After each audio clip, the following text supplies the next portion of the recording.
What, Don? Did you know you're named after a food seasoning? Yes, I know. Herb, yes. What do they call your dad? Basil? Oh, very funny, Don. Who's your mom? Rosemary? Okay, that's enough. Just trying to add some spice to our lives. I'm going to assault and pepper you with these jokes all day. Oh, yeah? Well, if you have the time, would you turn on Beakman? Ooh, very sage advice. Fact. Most houseflies hum the note F above middle C. That's the same note American car horns honk. I'm Beakman, and you've just horned your way in on Beakman's World.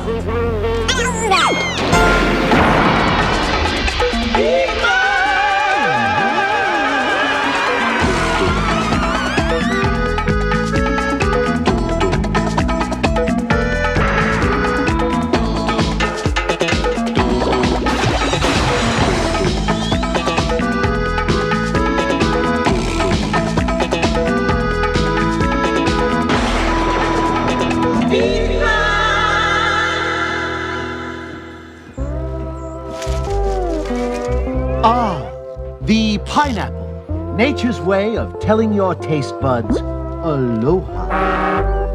Lester, may I have some pineapple, please? I'm sorry. Did you say something? Never mind. Liza, I need a sweet question and make it juicy. Here are some letters dripping with tropical sunshine. Ooh. Robin Wilson of Ladysmith, British Columbia, Bohannon Tewater Mackenzie of Astoria, Oregon, and Heidi Metzger of Hominy, Oklahoma, all want to know about the sun. Oh, I don't have a son. I have you. And you.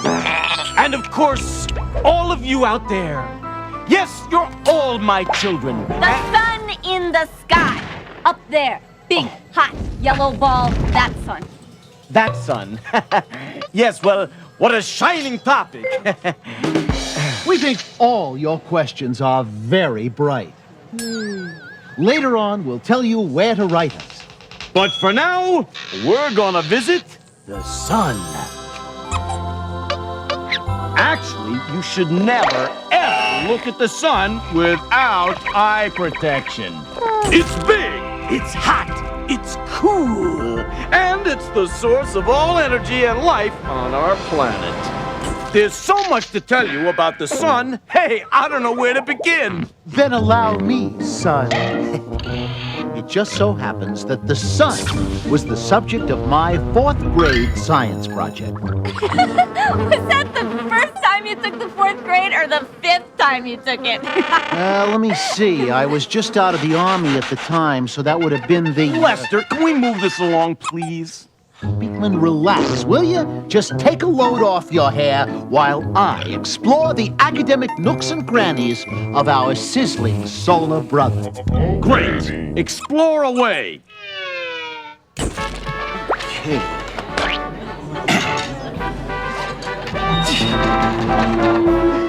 The first thing you gotta know about the sun is that it is the biggest planet in the sky.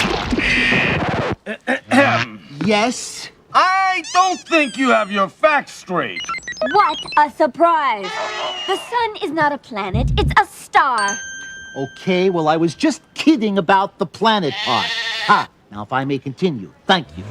The important thing about the sun is that it revolves around the Earth. That's why we see it come up in the morning and go down at night. What? What now? Slight problem here, Lester. You see, a long time ago, people who didn't know any better believed the sun revolved around the Earth. Just like people who once believed the Earth was flat. You mean it isn't? The sun is the center of that little corner of the universe I like to call our solar system. From Solaris, the Latin name for sun. Oh, bogus scope. All the planets, Mercury, Venus, Earth, Mars, Jupiter, Saturn, Uranus, Neptune, and Pluto revolve around the sun. People once believed that the sun was a god. And when it didn't shine, like on a cloudy day, or when the moon came between it and the Earth in a solar eclipse, they thought it was mad at them. Question. If the sun doesn't revolve around the Earth, how come there's day and night? Answer me that one, smarty hair. Because the Earth also rotates on its axis once every 24 hours. Let's say you are standing here. Since the sun can only shine on half the planet at any given time, when Lester's half of the planet faces the sun, it's daytime for him and nighttime for the Earthlings over here.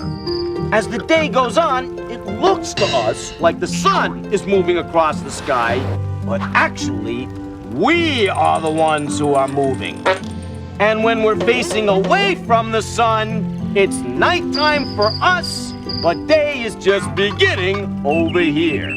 And even though the sun, which is 93 million miles away from Earth, is not very big by star standards, it's the biggest thing in our solar system. If this were the real size of the sun, then this little tiny baby pea would be the Earth. Gosh, I feel so insignificant. Oh, because of how small you are compared to the sun? No, because of how I'm dressed. Beakman, you said that the sun provides our planet with all of its energy, but don't we get a lot of energy from coal and oil? Indeed we do. We get coal and oil from the stored up energy of fossilized plants and animals. And they first got their energy millions of years ago from, guess who? The sun. Bada bing! Why, there'd be no life on Earth without the sun. In fact, there'd be no Earth on Earth without the sun, or Sunday football games, or chocolate sundaes, or sunglasses, or sunscreen. Robin, Bohannon, and Heidi, we hope we shed a little light on your sunny questions. Coming up next, another visit with that mealtime maestro, Art Burns. Don't leave the scene. Yeah, it's morphin' time. That's right. It's time to needle your noodle. Here he is, the matador of matter, the picador of peculiarities, the clip arquette of the tete-a-tete, the one, the only, the Beakman. You boil 'em? I'll foil 'em. Let's hula.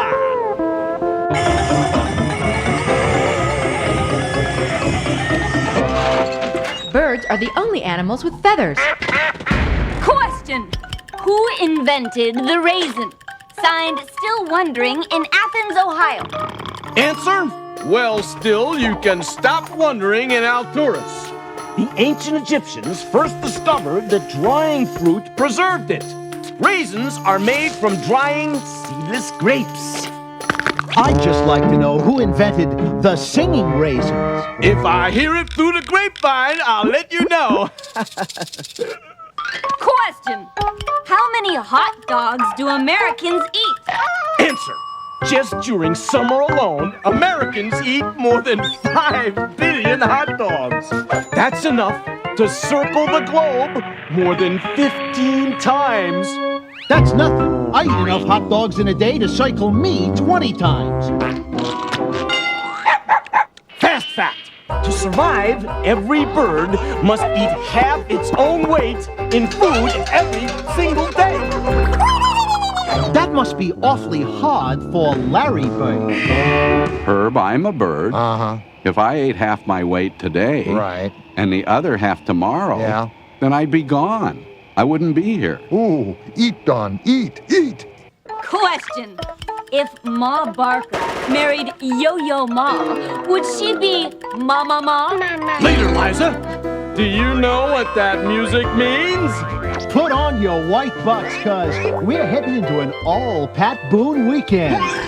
I wish It means it's time for... Cooking with Art, where you learn how to cook up some tasty science experiments with stuff you can find right in your own kitchen. Here's your host, the always appetizing Art Byrne.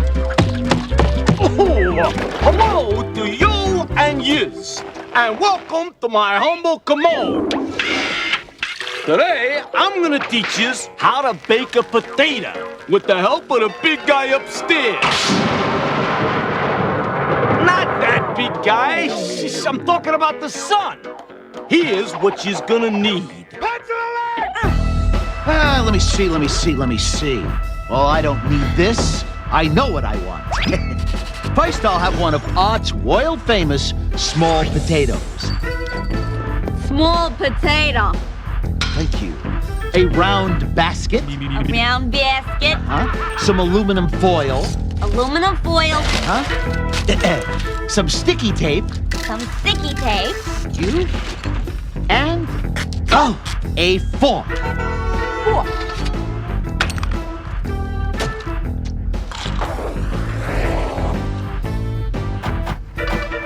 If you're gonna try our experiments, do them only the way we do them, safely and with the help of an adult. Try the homemade pie. It's fresh from the factory. Okay, let's go tater bacon.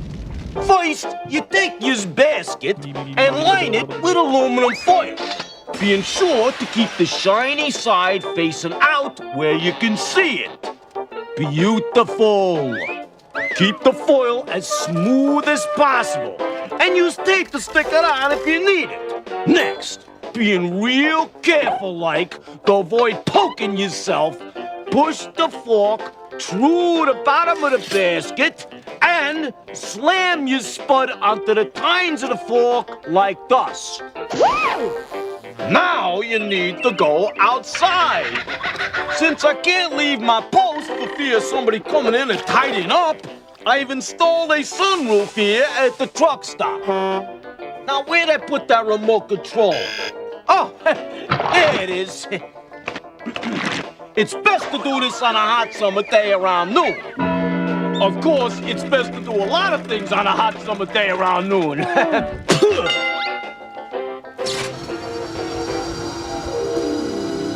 Aha! Position your potato to face the sun and occasionally turn your cooker to follow the sun as its flaming chariot gallops across the daytime sky. After about 4 hours, it's done, and you've got a tantalizing sun-baked tater to tempt and tickle your taste buds. Whoa, ouch, it's hot. Oh. Yo, don't flush! That's my lunch! You ask, how does Art know how to cook with solar power? Easy! I, Art Boyne, learned it from my son, Sunboyne! Here's how it works. The reflective surface of the aluminum foil focuses the sun's infrared rays, concentrating the rays onto one spotly spot. The rays warm the potato like a toaster oven. So there you have it, another work of art. Until next time, this is Art Boyne saying... Ow! Yo, get out of my kitchen! Coming up next, soft music, a little grape juice, and we'll see a pollywog change into something a little more comfortable. Don't worry, it's rated P. Smooth. Hey, I just flew in from Vegas. And boy, are my arms tired. No, I lost my shirt. Wait, Liza, a question on the double. Doubling! Here's one from Brandon Gordon. Okay, forget the on the double part. Yes, sir. Brandon Gordon of Kansas City, Missouri writes, Dear Beakman, how do caterpillars change into butterflies and how do tadpoles become frogs? Well, you know, Brandon, I get caterpillars and butterflies in my stomach just thinking about it. When we're talking animals changing, we're talking metamorphosis. Metamorphosis comes from the Greek words meta, meaning change, and morphe, meaning form. Right! And in Metamorphosis, animals literally change their form. In more highly developed animals, the babies, like this newborn horse or foal, look a lot like they're gonna look when they grow up. So baby animals that look like miniature versions of their parents are examples of direct development. Some lower animals, like our pals the frog and the butterfly, look nothing like their parents when they're born. For example, this armless, legless, bouncing baby frog also goes by the name tadpole. And this baby butterfly is known to its close personal friends, one of which I happen to be, as a caterpillar. A butterfly goes through 4 stages of life in what we scientists call complete metamorphosis. I never metamorphosis I didn't like. Frogs begin their lives as eggs. The eggs hatch into tadpoles, which live in the water and breathe through gills the way fish do. But as they grow, their bodies go through dramatic changes. First, our tadpole grows hind legs. Then, hello, its lungs begin to develop and its front legs form. As a final touch, the tadpole trades in its gills for lungs and is ready to come out of the water for the very first time. Which also means he'll need his very first towel and cabana ball. Beakman, wither butterflies on the metamorphic map. Whither? Why, hither! A butterfly begins life as a teensy-weensy microscopic egg laid on a plant. The butterfly embryo forms within this egg. Next stage, the ever-loving larva. Larva means the infant stage of an animal before it goes through metamorphosis. This caterpillar is a butterfly larva. Caterpillars grow very quickly and shed their skins several times. Like the Gabor sisters? Not that many times. After about a month, a caterpillar puts a pad of silk on a twig and enters its 3rd stage of metamorphosis, the pupa stage. In the 4th and final stage, butterflies grow a delicate little structure called a chrysalis. I'm having a hard time visualizing a chrysalis, Beakless. Ah, that's where Lester comes in. As luck would have it, I was just leaving. Lester will sacrifice himself once again in the interest of science, as he will now rest inside an immense chrysalis and transform himself into a beautiful butterfly. Oh, yeah, over my deadbeat body. Listen, I have done a lot of things in my life. Idiotic, moronic, colonic things. But bet your bottom dollar on this, pal, I will never, ever be a chrysalis. You can't do this to me! Will somebody call my agent? Beakman, I'll get you for this. Ah, the pesky pupa is eager to leave the chrysalis. Depending on what kind of butterfly it is, it can stay there for a few days or up to a year. Anyway, during this period, the tissues of the caterpillar... That's ratapilla to you, fella. The tissues of the caterpillar's body are broken down. New organs and tissues develop to form the butterfly. And now, the moment of truth. I'm so excited. The chrysalis is breaking, Liza! Let the trumpets and the Linda blare. Let the bells and the Emma peal. Look! The results of metamorphosis! A beautiful butterfly. Of all of nature's works, perhaps the most stunning. Now I am free to fly and flit from flower to flower, spreading pollen and splendiferous visualosity where'er I wander. To think I once played Macbeth in Memphis. Mister? So, Brandon Gordon of KCMO, you asked about metamorphosis. And now you know. Jamie Ackerman of Wallace, Idaho wants to know, why doesn't it tickle when you tickle yourself? Will tell yourself after this. No joke. If you have a question about how the world works, just write us at Beakman's World, P.O. Box 30087, Kansas City, Missouri 64112. Why doesn't it tickle when you tickle yourself? When someone else tickles you, your reflexes react to what they think is danger and make you laugh or scream and pull away. Ah!